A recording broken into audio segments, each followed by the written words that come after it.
11 घंटा हेला पड़ी रही शव मृतदेह नेउनाहांती परिवार लोके स्कूल कर्तृपक्षों विरोध में कार्यानुष्ठान दाबी कर मृतदेह नेउनाहांती उदला थाना शालखुंटा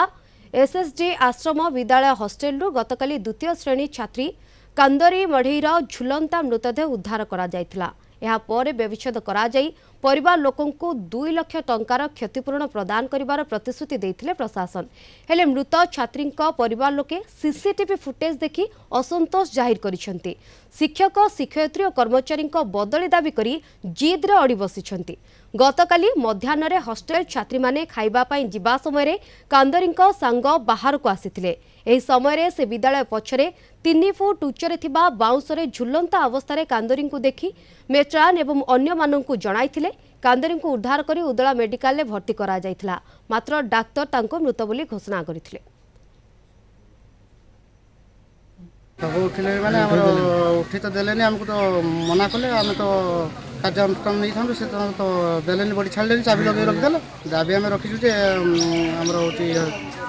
हेडमास्टर सुपरटेंडेंट आ होची हमर किरानी से अरेस्ट होगा निहार दरकार, कोर्ट फरवर्ड हवा दरकार, आ स्कूल सब स्टाफ सस्पेंड हवा दरकार। प्राय मार देछन मु भाबुची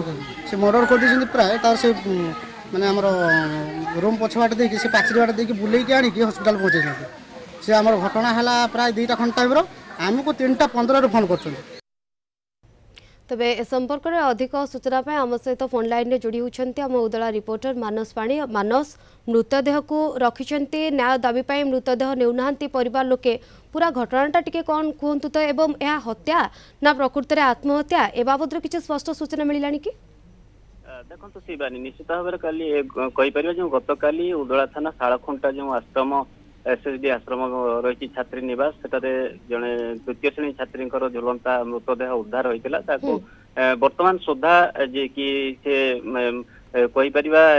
स्पष्ट वर्तमान सुधा होइनी कि से आत्महत्या करछंती कि तांको हत्या कराई। वर्तमान सुधा किसी स्पष्टता आसी ना। तेबे गोटे पक्षर आम कहि परिबा गत काली जते बेले परिवार लोक खबर पाइथिले आसिले माने हॉस्पिटल को आसीथिले एवं सेटारे दाबी करथिले जे होची केमिति कोन नेग्लिजेंसी पई केमिति कोन छात्रीर मृत्यु हैला से नै कि गत काली स्थानीय उपजिलापाल कहतु, आईआईसी कहतु, एसडीपीओ कहतु एवं सीडब्ल्यूसी सदस्य माने हूँ आसी घटनार तदंत करते तदंत करिया परे गत काली राति पाखापाखि हूँ 10टा समय छात्री शव विच्छेद होता एवं शव विच्छेद होगापर जिते हस्तांतर करने प्रशासन कहते परिवार लोक जिद धरते जे आमर गोटे दाबी रोचे नेग्लिजेंसी जहाँ छात्री मृत्यु होती निश्चित भाव में जो रही मेट्रन रही पिओन रही हेडमास्टर रही विद्यालय से विरुद्ध में दृढ़ कार्यानुष्ठान ग्रहण करा अपर पक्षे जो अन्य कर्मचारी माने अच्छी शिक्षक माने अच्छी तुरंत बदली करा चीज अटल रही वर्तमान सुधा पुलिस हॉस्पिटल मृतयन अच्छा कहीं शह शह संख्यार गाँव जो परिवार गाँव लोक मैंने आसी दाबी गोटे प्रकार कर विरुद्ध कार्यानुष्ठान ग्रहण कर दाबी तो करा कार्यानुष्ठान तो से अड़ी बसुंट किंतु जो देखा पारिपार्श्विक स्थिति एवं जे मृत छात्री रही सहपाठी जो मैंने रही से बाबद प्रतिक्रिया कौन मिल पारुछि? प्रकृति में कौन मानसिक परिवर्तन देखी ना प्रकृति में यहाँ कौन पारिपार्श्विक स्थिति कौन बयान करुछि?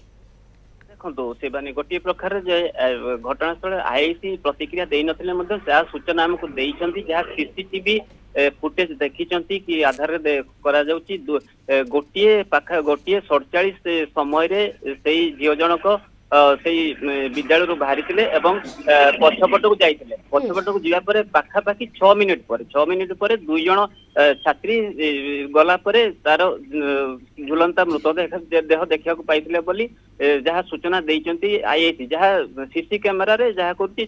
से गोटे 47 रु आप 6 मिनिट 6 मिनिट भितर यही माने घटना होती किंतु वर्तमान पक्षरे कौन माने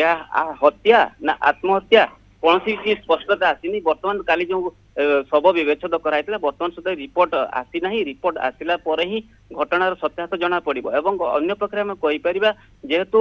12 घंटा अतिक्रम होई गलानी घटनार वर्तमान सुधा से माने जिद रे अटल बसिचंती निहाती जिद रे अटल बसिचंती एवं वर्तमान समय व्यविच्छेद रिपोर्ट आसी नाही व्यविच्छेद रिपोर्ट आसीबा परे प्रकृति रे हत्या ना आत्महत्या तापर एक प्रकार स्पष्टता आसी परिबो बोली आमे कहि परिबा। धन्यवाद मानस आपनकर सविशेष आलोचना पाई।